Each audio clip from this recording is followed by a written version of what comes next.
மதுரையின் இரவு நேரம். சில கடைகள் மூட ஆரம்பிக்கும் நேரம். ஆனால் ஒரு சிறிய தெருவில் மட்டும் இன்னும் கூட்டம் அதிகமாக இருக்கிறது. அந்த கூட்டத்தின் காரணம் ஒரு சிறிய தள்ளுவண்டிக் கடை. அது ஒரு சாதாரண கடை இல்லை. அது முருகன் அண்ணா முட்டை கலக்கி கடை. முருகன் அண்ணா கையில் ஒரு ஸ்பூன், முன்னால் ஒரு பெரிய இரும்பு தட்டு. அவர் எண்ணெய் ஊற்றி வெங்காயம், மிளகாய், தக்காளி சேர்த்து வதக்குகிறார். அதற்கு பிறகு 2 முட்டை உடைக்கிறார். அந்த தட்டில் ஸ்பூன் அடிக்கும் சத்தம் டக்.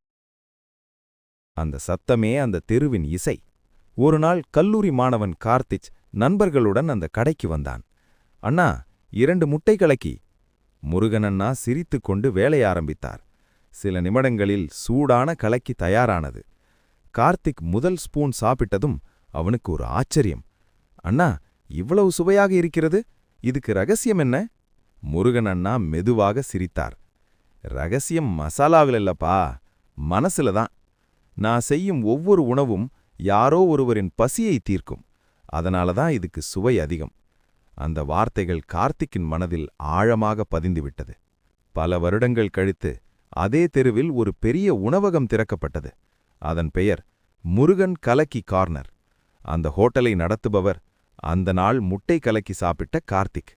ஹோட்டல் திறப்பு நாளில் முதல் விருந்தினர் யார் தெரியுமா? முருகன் அண்ணா.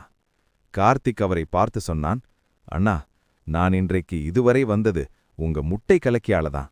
முருகன் அண்ணாவின் கண்களில் மகிழ்ச்சி கண்ணீர் தெரிந்தது. அந்த நாளிலிருந்து ஒரு சொல்லு பிரபலமானது. சின்ன தள்ளுவண்டி கூட பெரிய கனவுகளை உருவாக்க முடியும்.